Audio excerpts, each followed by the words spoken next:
Today, you are in for a real treat. As the nation and as the world continues to be ravaged by COVID-19, I have a dear friend for whom the global crisis became a personal crisis. This past March, I got word that my friend Stuart Hall had tested positive for COVID-19.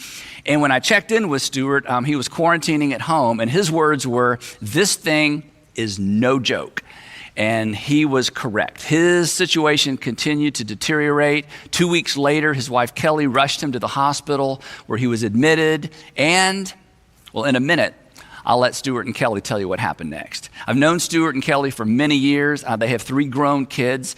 We've spoken at camps together. We've actually exercised and run together. We co-authored 2 books together. Stuart is a phenomenal communicator. Together, he and Kellee have literally impacted thousands of lives and influenced hundreds of adults and students to step across the line of faith. There are church leaders all over the country who point back to a single conversation with Stuart as the catalyst for why they entered full-time ministry. So, with the uptick in the COVID cases and so much mystery surrounding this dangerous virus, I thought it would be great for you to hear their story from them. So, here we go.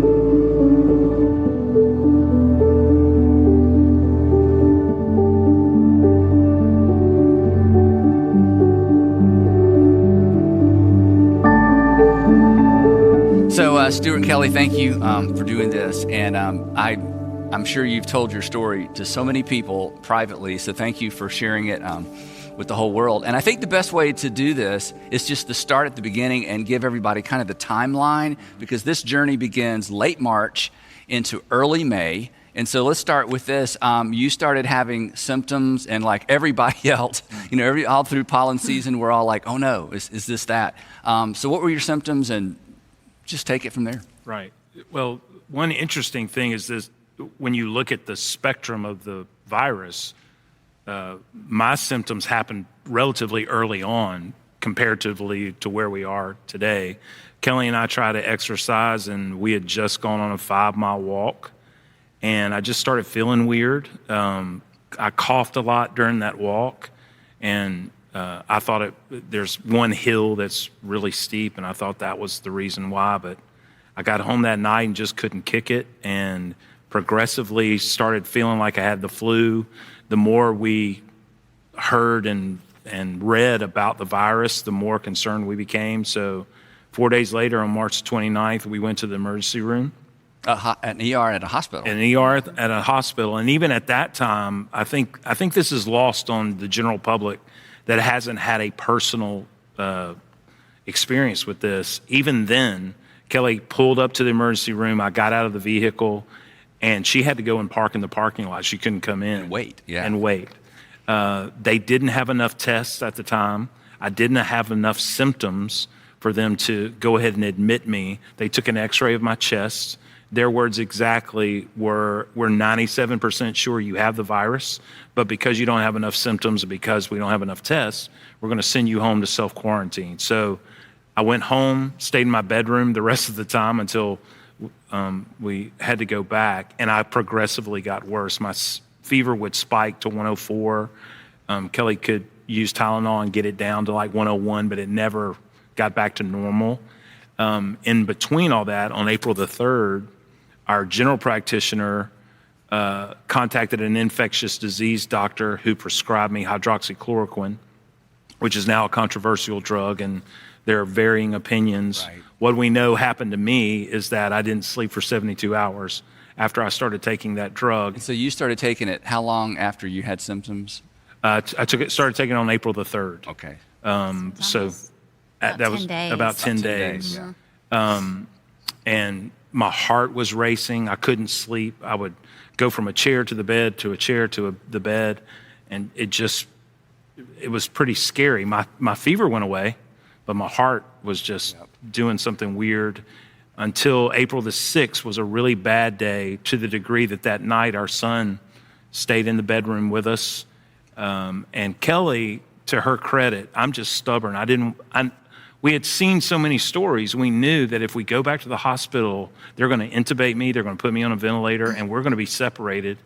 And I, being hard-headed and stubborn, was just thinking, okay, let this medicine run its course in my body and I'll be okay. And at this point, you hadn't tested positive yet, right? I hadn't even taken a test. Right.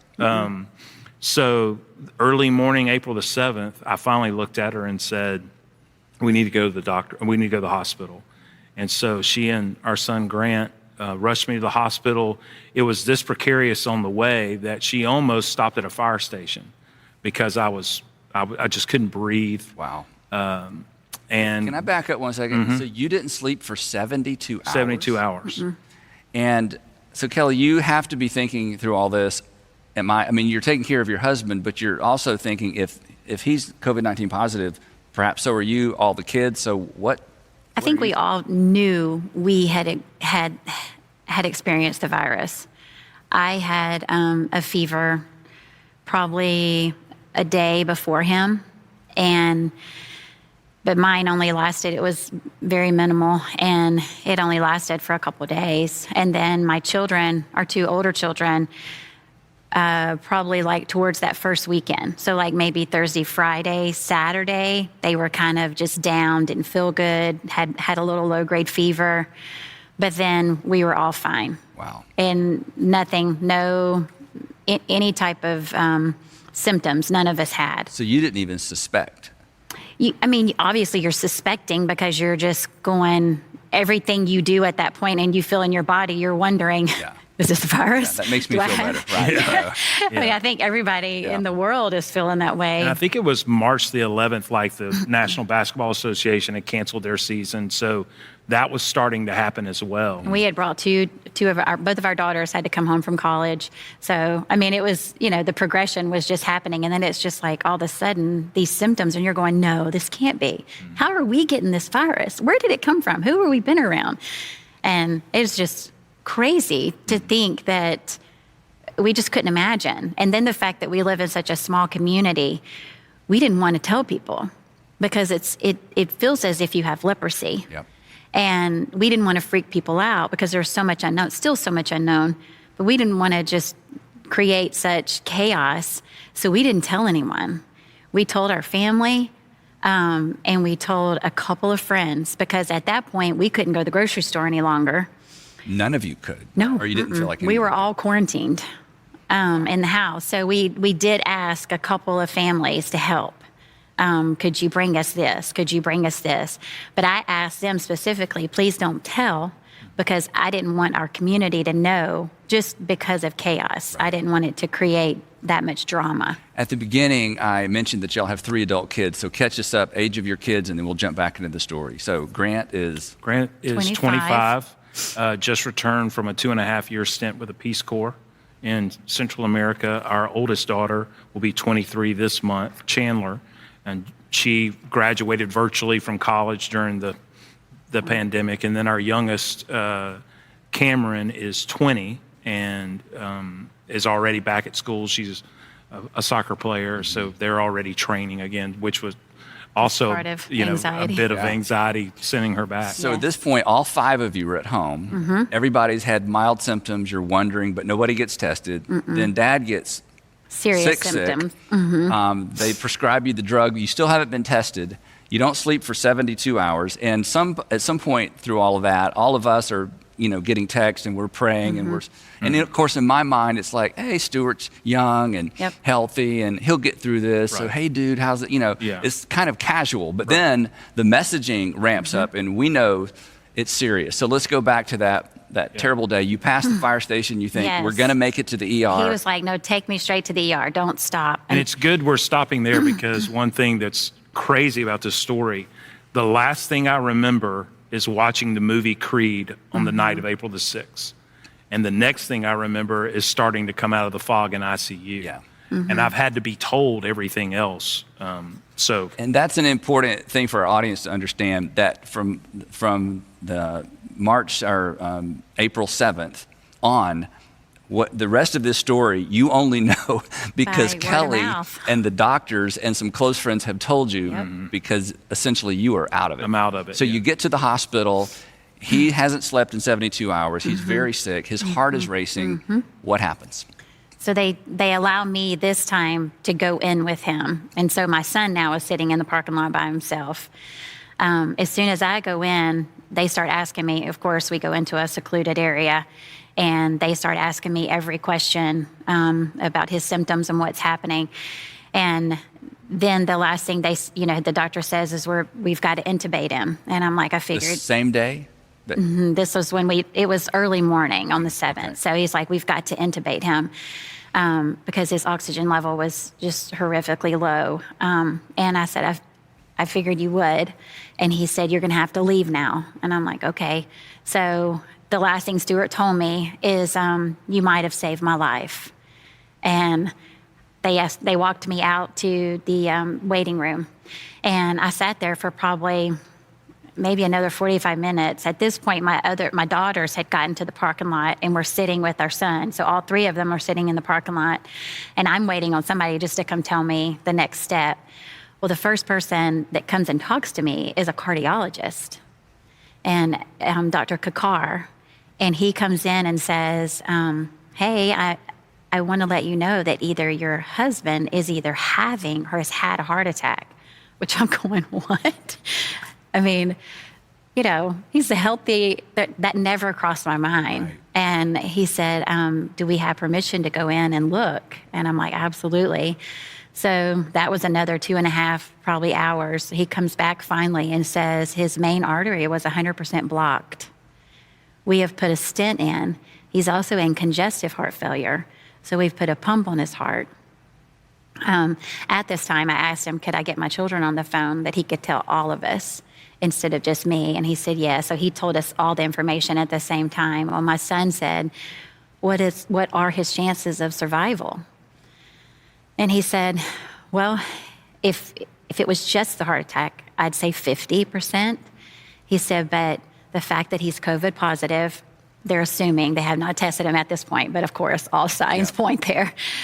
He's been intubated and he's in congestive heart failure. He said, it's not good. I don't give him much. Basically, I don't give him much hope.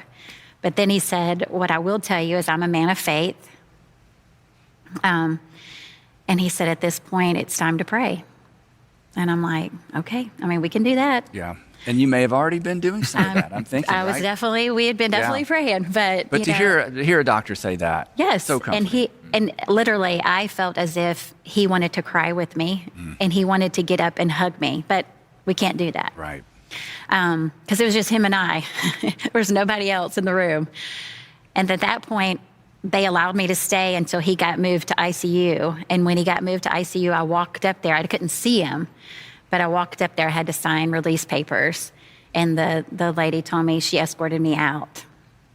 And I went to the parking lot, met my children. We all got in a car together and just cried. And our older daughter said, can we pray, Mom? And I'm like, absolutely, we can pray. So we did, and then we separated cars, and we drove home. And on my drive home, I thought, I haven't told anybody, but now's the time. If we need a miracle and we need to pray, then I'm going to ask every friend that I have to please pray for him. So at that point, I did put it on all social media channels that I had to please pray. And the people just were calling me and texting me. I couldn't believe it, because this was like 5-something in the morning. This was not in the middle of the day. So people were waking up to it. Yep. When we got home, we got everything unloaded. I walked upstairs and the sun was rising, and I was looking. I was like, oh, look how beautiful the sun's rising. And when I looked out, my neighbor, which is also a very good friend of our family's, she's sitting on the curb across from our house, just with her Bible open and just praying out loud. And I'm like, just like, what are you doing? She said, I don't know what else to do. And I think that's how everybody felt. And that's how we felt. We didn't know what else. We were still in quarantine. So no family could be around us. No friends could be around us. We still couldn't go to the grocery store. So it was just you're such isolated. a strange. He's isolated, and then you're at this place that, some people have been, perhaps many people, where you're waiting for the call. Phone to phone to phone, phone call to phone call. Yeah. So you're on. So you're on the ventilator, sort of the next part of the story for a week. So we're from the 7th through the 13th. You're getting calls. You do. You live from phone call to phone call. Yeah. You have a palliative care doctor. Her name is Dr. Syed, and she became a very close part of our family.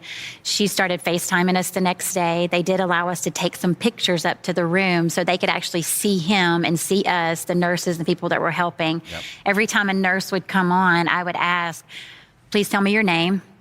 And our family wrote their names all on our wall, on a piece of paper on our wall, just because I wanted them to know specifically, we are praying for you by name. Mm-hmm. And I want you to know from our family how much we appreciate you putting your life on the line and your family's life on the line just to care for our loved one. Yep.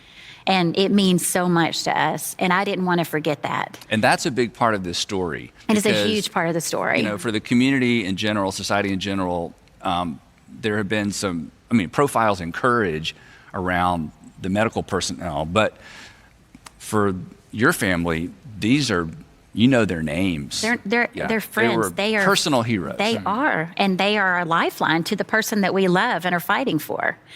So yes, that happened from the next week. There was the community gathered around and tried to do different things. They had a prayer walk.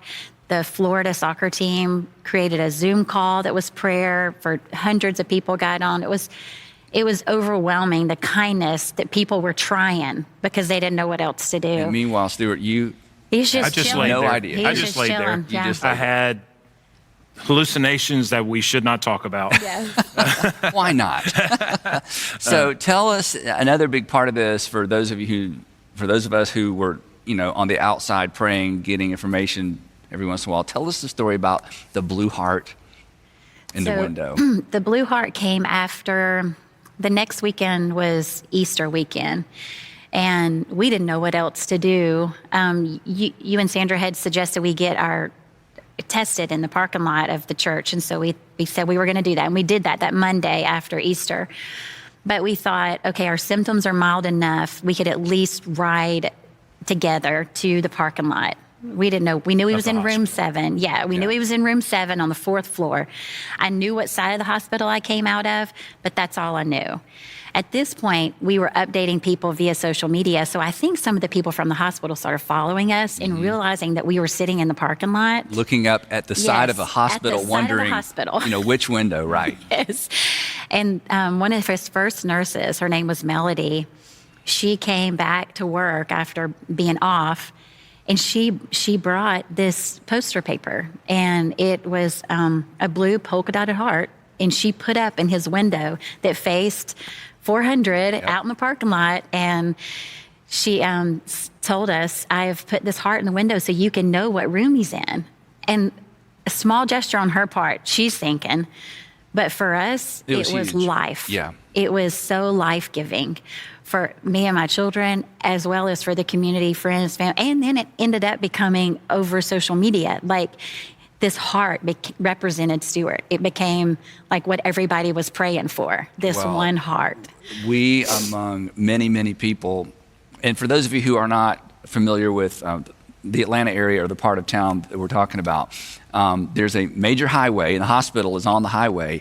And literally, on the highway, you could glance over at the hospital, and there's that blue heart. And like so many, we drove up, sat in the parking lot, prayed for you, looking up at the blue heart. I know, because once I did come out of the fog, this nurse came in my room one day and goes, I don't know who you are. Yeah.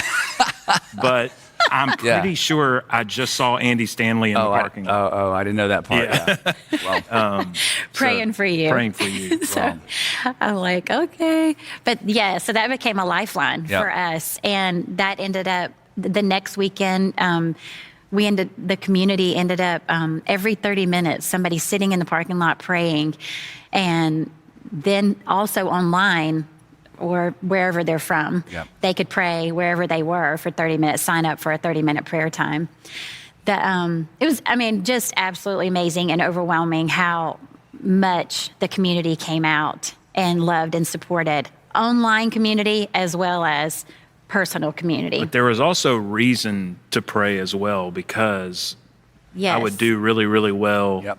and then tank. And We that would was get the so week- hopeful. Yes, And we're that like, week, he's coming out of this, and then they kept saying, which to begin with, there was no hope. Then that first weekend, I think a friend of yours is Dr. Callahan, and he had his associate come in and see him over the weekend. His name is Dr. Jagadesh, and that was the first person that ever gave me hope.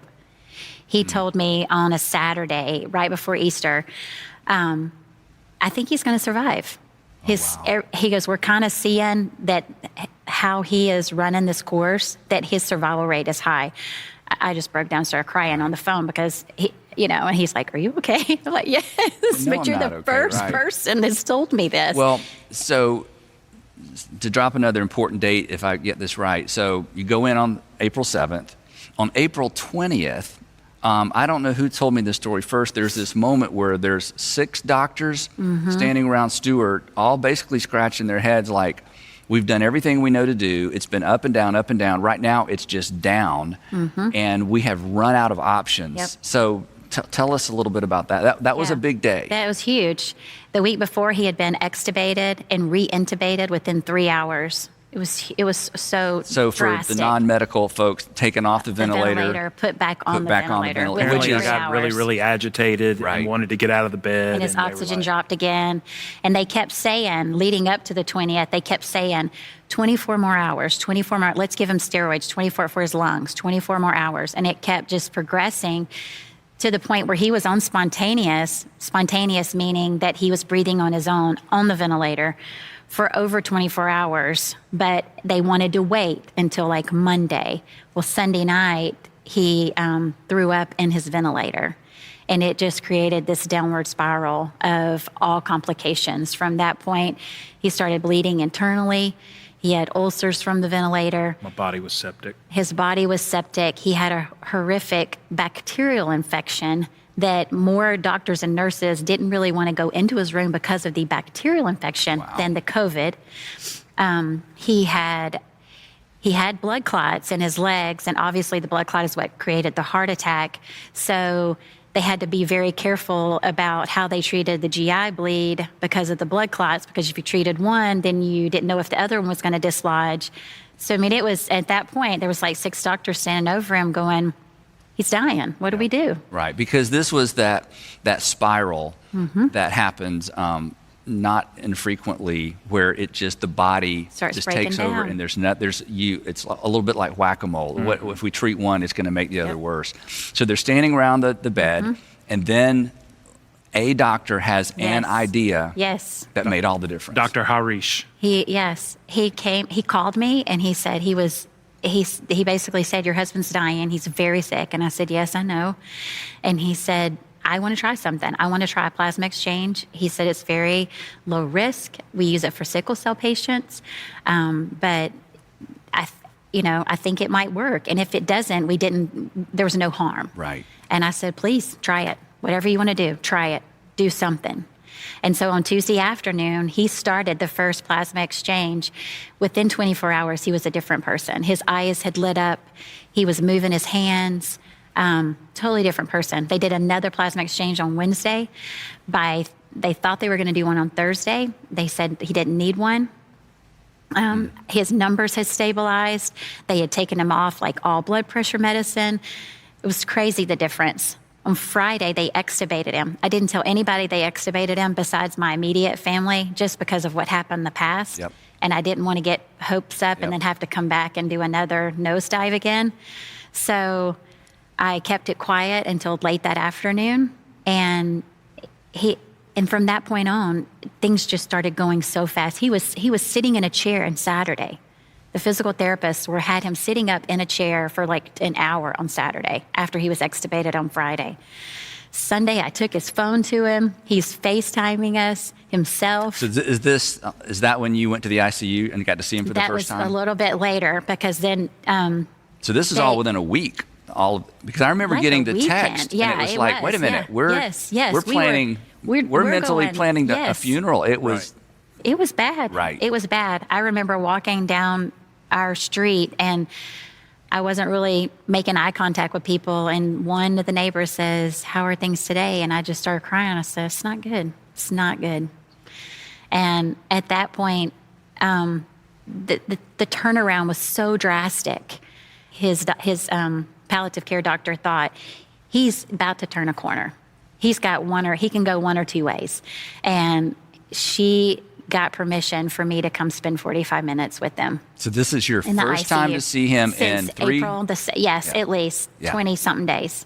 Wow. I So- thought it was just a really attractive nurse out in the hallway, and then I'm like, there was a nurse in my room, and I'm like, I think that's my wife. So you're At this becoming point, aware. I'm coming out of Yeah. the fog, and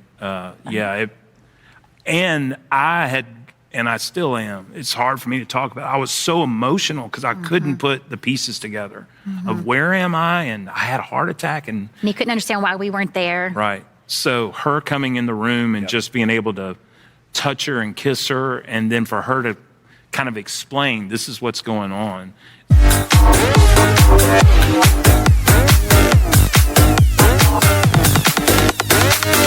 Let me break it down.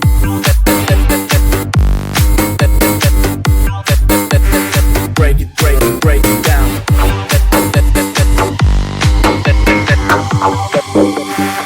Để em được ngã lưng lên một chút.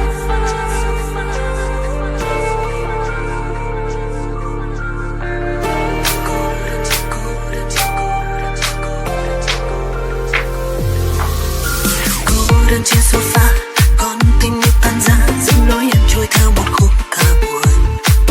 Giữa căn phòng ánh đèn chợt tắt, che đi giọt buồn sắp rơi.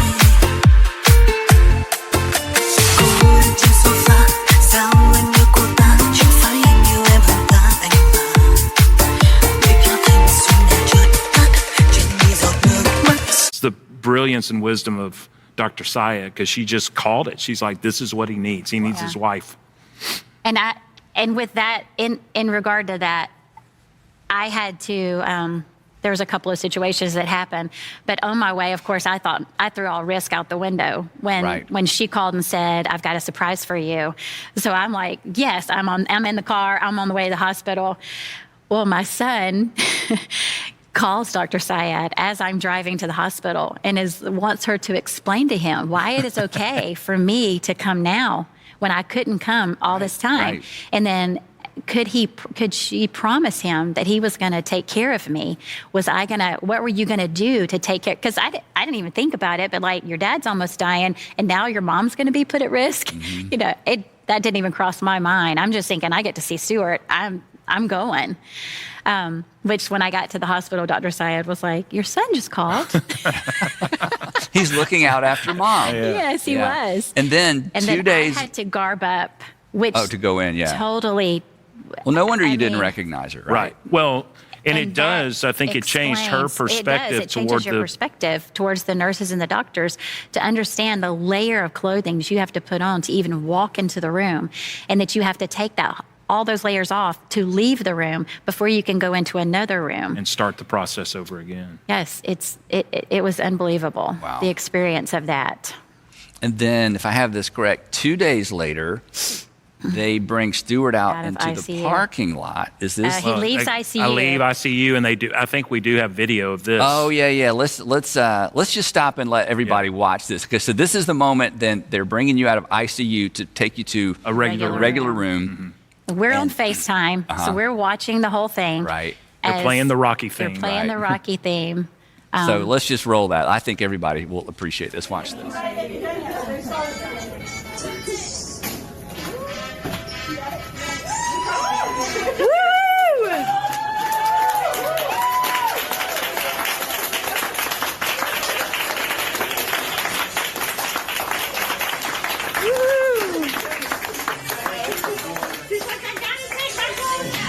First of all, thank you all for what you did for my family, but also thank you for completely humiliating me right now.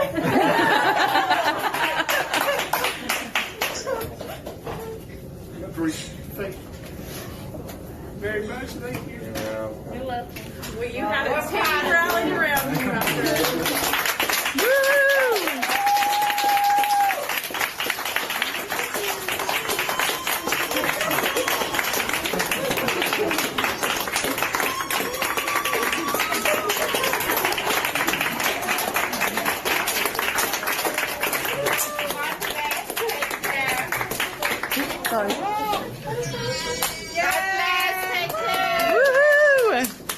Yeah, we all saw that, and I mean, we all cried. I just don't. I remember Sandra and I saw it. I cried. I said, Sandra, have you seen this? We cried.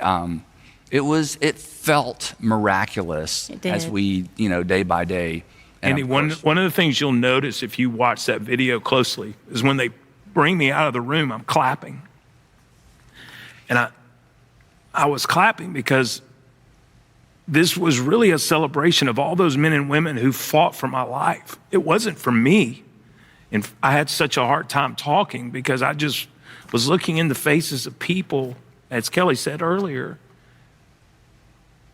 that had risked their life to save my life. When you think about Jesus saying, there's no greater love than this, than someone would lay down their life for a friend. I think from now on, every time we think about doctors and nurses, that's what we're going to think about. And that's what I was thinking about rolling out of there. Wow. These men and women are clapping for me. Survivors get way too much credit. It's the men and women and, friends like you and all over this country that prayed and loved me home.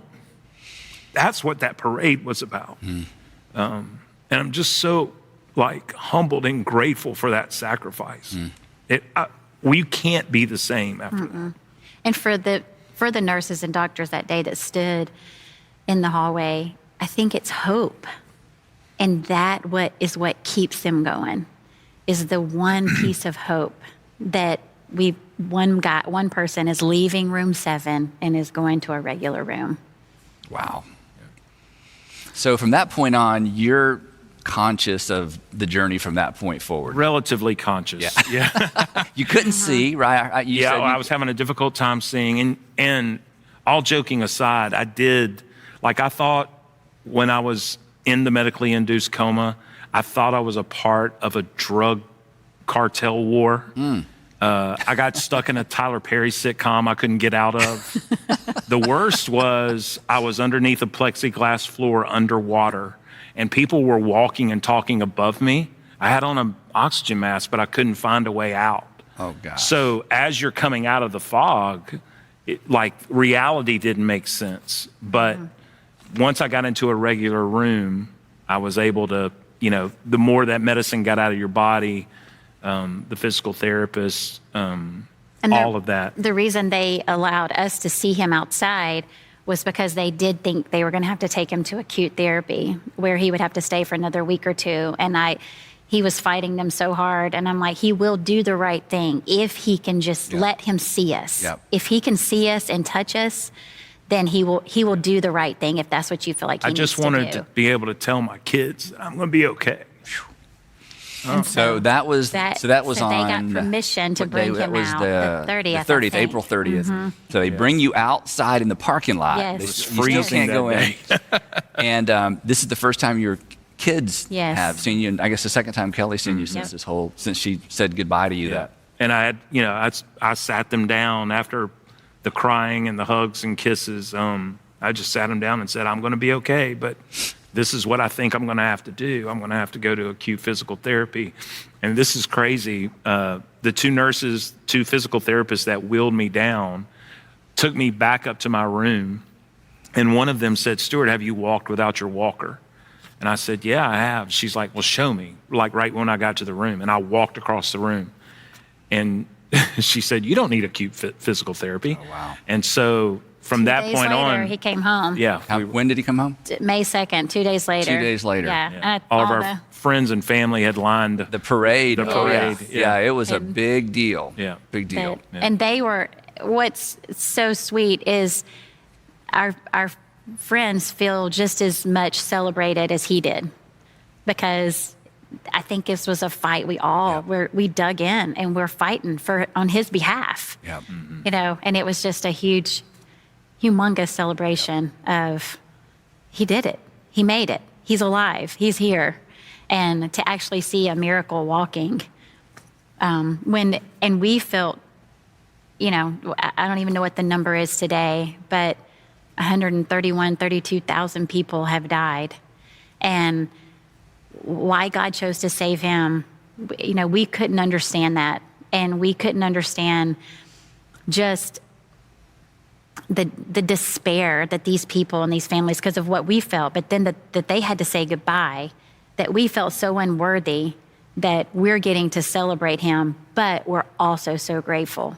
Yeah. And to walk in the midst of that, of knowing that, thank you, God, for saving him. And then the reality that other people, so many other thousands of people have walked through where they did not have our reality.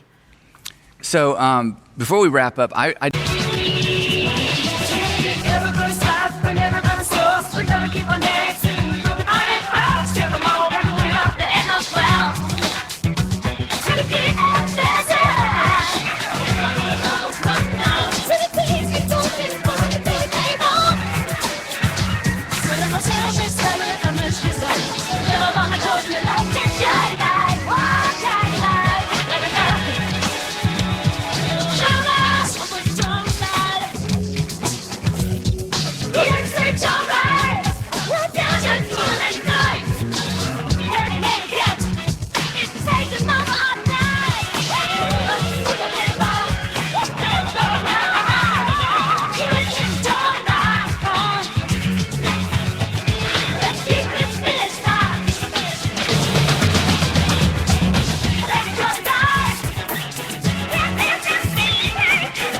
do want to ask some specific questions, really, as this whole event intersects with your faith.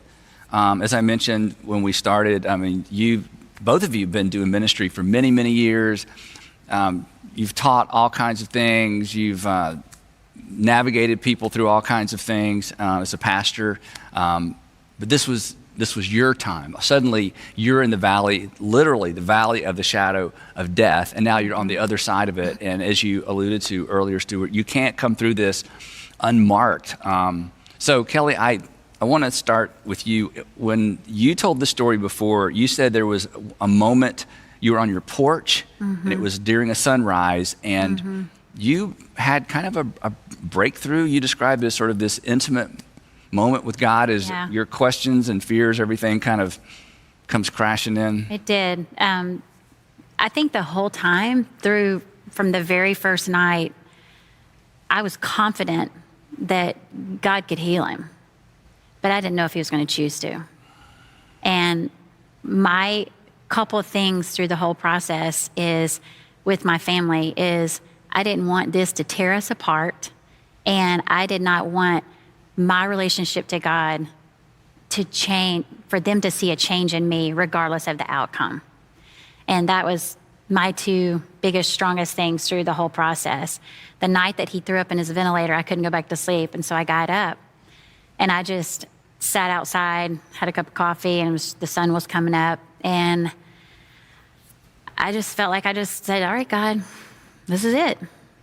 We've gone up and down, and here we are, and we're at a crossroads. I don't want to give him up, but I will. And this is, I feel like you can have him if that's what you want. And the day before, I had read something from Bob Goff, and it says, hope doesn't go to sleep just because it's dark outside. It lights a candle and stays up, waiting for the rest of the story. Are you living in anticipation of God surprising you? This is a place where God meets us in the power of the resurrection. It's in the dark places. He finds us in the places between the miracles. Wow. And I didn't know what miracle I'd come from and what miracle I was headed to, but I knew I was in that middle. And I knew that was the only thing I had to hold on to. I would sit in the parking lot and I would scream Psalms 91 at the window, just saying, I declare, in every one of those verses. And then I would scream, "This is a moo" by Tasha Cobbs Leonard, and just scream at the top of my lungs, "We need a move in room 7. Yeah. I knew he was capable. I knew he could perform a miracle, but I didn't know if he was going to choose to.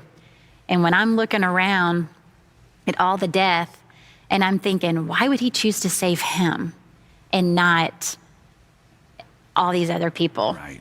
And so many people would call us and say, God is just going to give him such a great testimony. This is going to be such a great testimony. I can't wait to hear him talk about it or write a book. And my children would go. In the middle of it. In the middle of it. And my children would go, that has got to be the cruelest thing someone could ever say. Why would God do this to our dad so he'd have a better testimony? And finally, I got to the point where I would say to people, I appreciate what you're saying, but I'm very confident that Stuart served God before in his life, before this happened. And regardless of this had happened or not, this would not have changed the love he has and the relationship he has with God. Wow. And I don't know that it will make it different if he survives. I'm pretty confident that he'd be content, him and I, to sit in our house in Beaufort, Georgia, and never go anywhere else ever again if he survives through this. But that was my moment that I had of clarity of God had not given me an answer one way or the other, but I knew there was little small things he was showing me throughout the whole process, but I didn't know which direction it was headed. And the thing that's so important about this, listening to you say it, is that is faith. Mm-hmm. Yeah, because this is something we've talked about in the past. You know, there's a theory of faith that faith is like a power, and if you have enough faith, yes, you know, God has to or God's going to. And that is not a New Testament version of faith. It is exactly what you said, Kellee. Faith is, God, I have confidence in you. And whatever you choose to do or not do, I have confidence in you. I don't have confidence in an outcome. I have confidence in the one who controls outcomes. Yeah. And the thing that our audience may have missed in all this all happened during the Easter season. Yes, right. Yes. I mean, you're in the middle of this Yes. as the world is celebrating a resurrection and the foundation of our faith. This is suddenly Easter takes on Yes. a new significance. I read this week, and I think this parallels with what you're saying. The writer posed this question: have you placed your trust in your theology or the God of your theology? And that's really easy for us to get confused. And the way that Kellee and our children have really inspired me is exactly what you're saying. The writer of Hebrews says that we can approach the throne of God with confidence, and he'll give us grace and mercy. But those are not the outcomes we really desire. What we want to do is go, well, no, we want him to live, and we want him to be completely healthy. And the writer of Hebrews goes, you can have confidence that he's going to give you grace to go through whatever it is that you're going to go through. Yep. And he's going to be merciful to you in that process. And it pushes against this. If we get really honest, I think all of us, we tend to live, our faith winds up being a churched up version of the American dream. Yep. With just enough Jesus to make it seem legitimate. Mm-hmm. And what's happened to us is that that's been knocked out from under us. And now you go, okay, are we going to trust Jesus? Are we going to lean the full weight of our life on him? Or are we going to trust what we think about him or what we believe about him? And those are two different things. That's the way I feel like Kellee is still inspiring me. That whole idea. Well, that moment is, I mean, when you said, God, I'm giving him to you, that is an essential part of every extraordinary story of faith. Is, Heavenly Father, you know what I want. Mm-hmm. You know what I want for the kids. You know what would be easier. I'm not going to hold you to that. Mm-hmm. I trust you. Mm-hmm. Mm-hmm. That is New Testament faith. Mm-hmm. Stuart, this may be sort of an odd question, but is there anything, and you kind of covered this, is there anything you want everybody to understand about the virus? I mean, there are so many theories. There's every perspective in the world on COVID-19 and what it means and what's behind it. And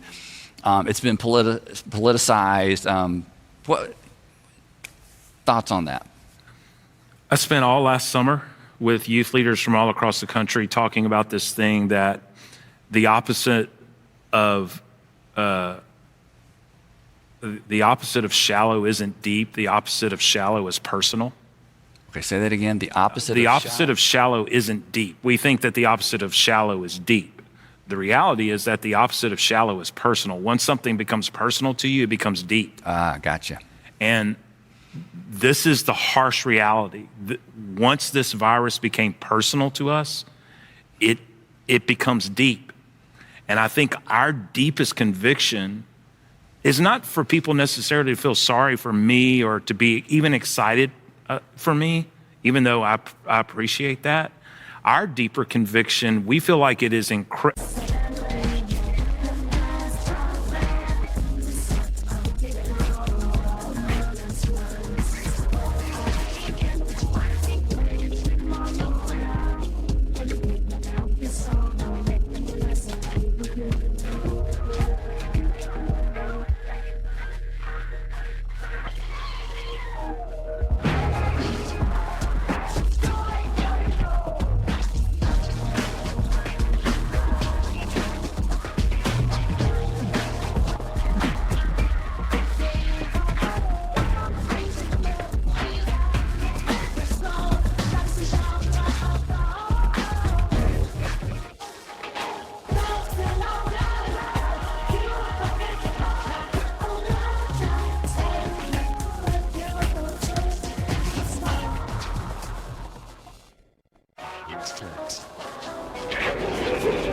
Because it's real, it's not a conspiracy theory.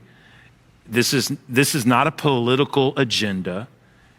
And more than anything, Andy, it's incredibly disrespectful to the medical community. Men and women who are risking their own life to save lives. To save strangers. To save strangers. That's the thing I hope and pray we can get. And it really does reveal what may be America's fundamental character flaw. And that is, we have a difficult time considering other people before ourselves. That might be universal. It may be universal. It is certainly American. It is very, yes. Yeah. But that, at the crux of it all, is what we have experienced as people being selfless toward us, whether it's through their prayer, love. You know, James said, you show me your faith, I'll show you my deeds. You know how grateful I am that men and women who are working in the hospital didn't just pray for me. Like, they put feet to their faith and worked and fought for me. That's the thing I hope people get. That, and Kellee did such an unbelievable job of celebrating the medical personnel too, of feeding the ER team and the ICU team while I was in the hospital, things I didn't even know were going on, just because that was kind of becoming apparent to her as well, that this thing is real. We could show you texts and emails we've gotten just this week from our palliative care doctor who's like, pray for us. We're exhausted.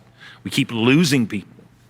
So that's what I would say, that at the bottom rung of our humanity is put a mask on, care about your neighbor. And then obviously more than that, past that. Yeah. Kellee, at some point in this journey, and I don't know where this was in the sequence, you had a conversation with your kids. Again, they're all in their 20s. Everybody's still single. They're watching their mom, who's also a wife, and you know, you're in both of these roles, but you're intensely in each of these roles. You're parenting, because for those of you with little kids, parenting never ends, right? Our kids are in their 20s. But you had a conversation with them about marriage. Can you talk a little bit about that?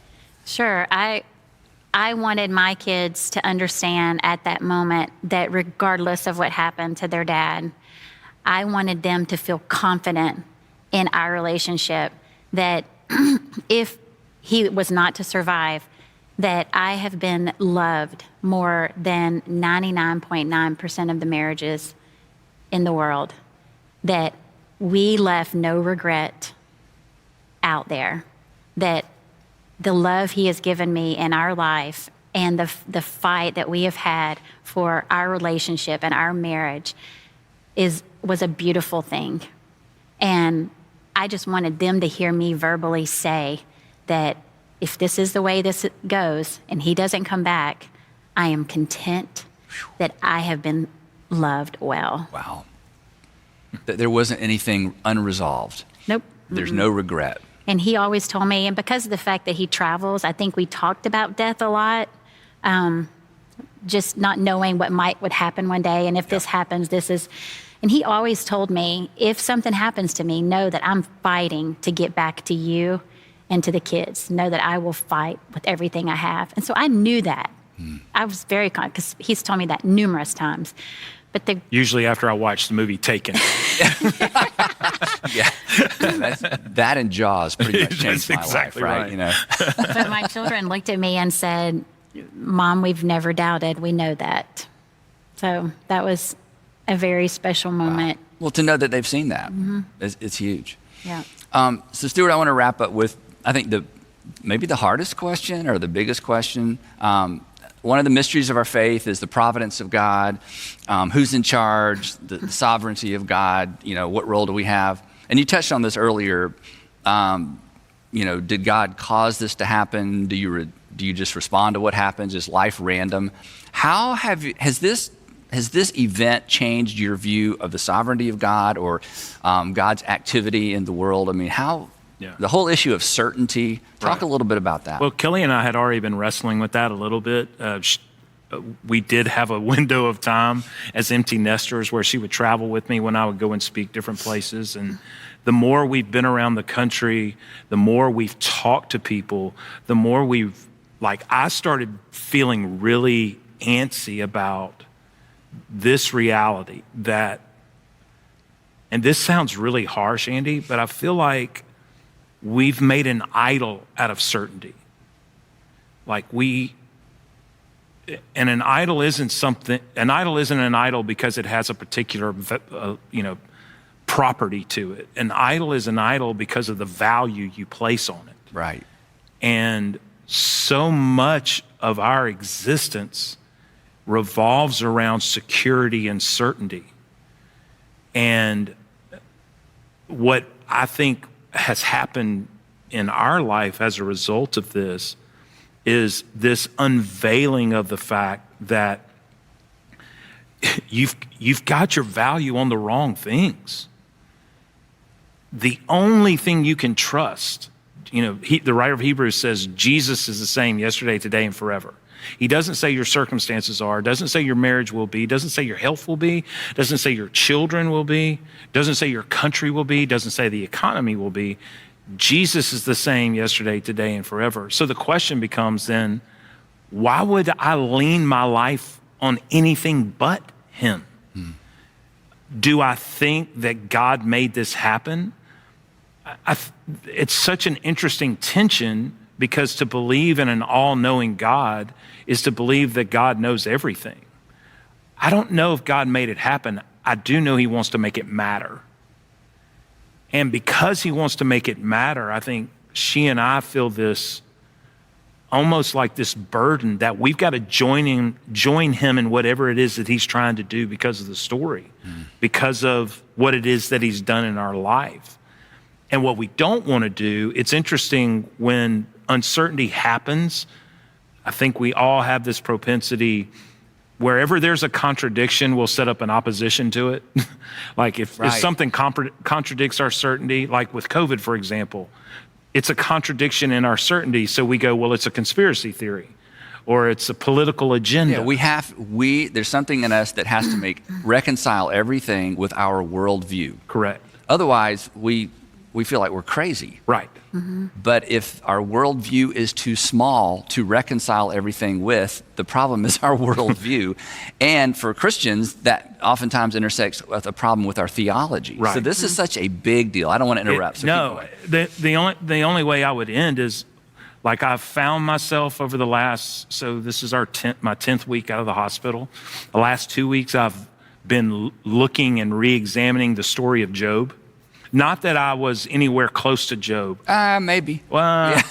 But it feels very Job-ish to the rest of us. It does feel very right? Job-ish, yeah. or my dad would say Job-ish. Job-ish, yeah. But one interesting thing about that story, in the epilogue, Job says something to God that I haven't gotten over.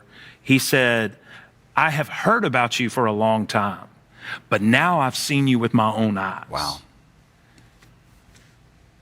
That's where I kind of feel like we are. Like, I've heard about all this, but now I've seen him with my own eyes. Why would I trust anyone but him? Because he's the only thing that doesn't move. He's the only thing that doesn't change. And he's really the one working this in and through us for his own good.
You know, Paul says that it works together for good. He doesn't say that everything is good.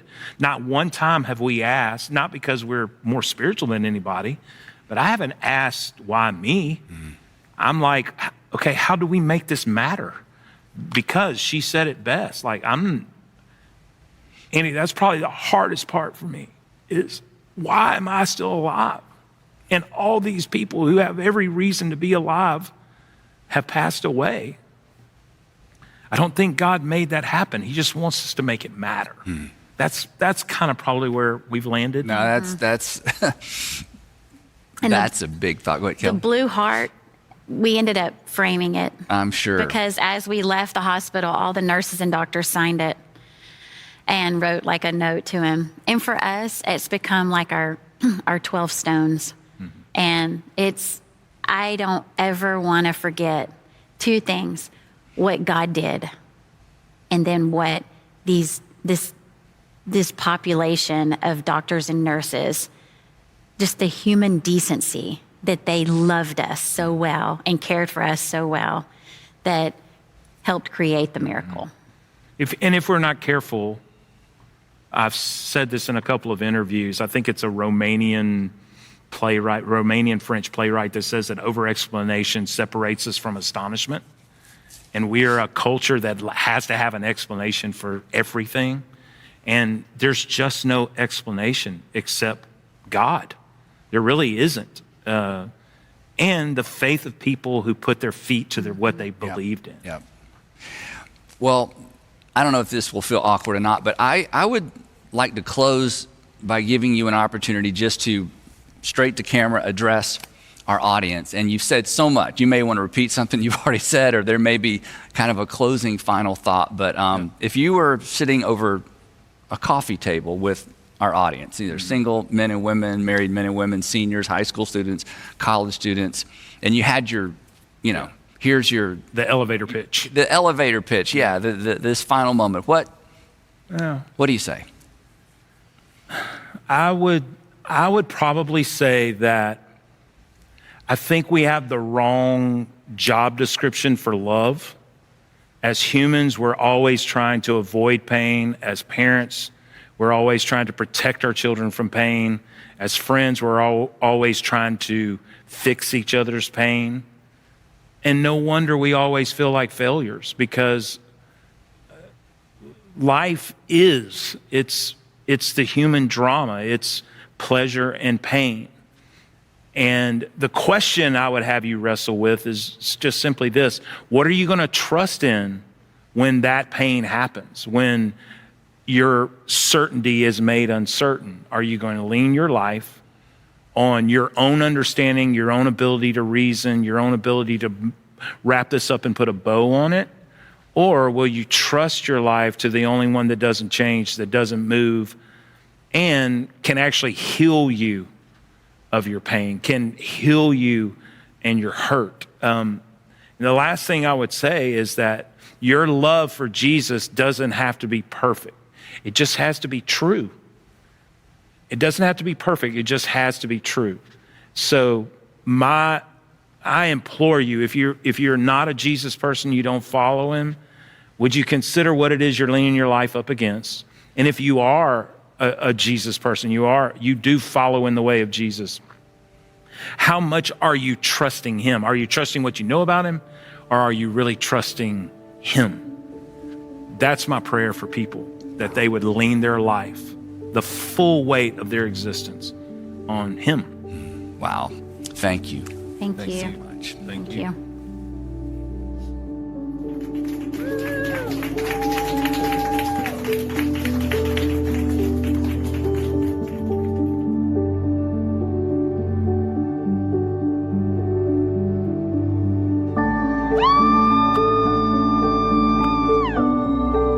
We love you, Stuart!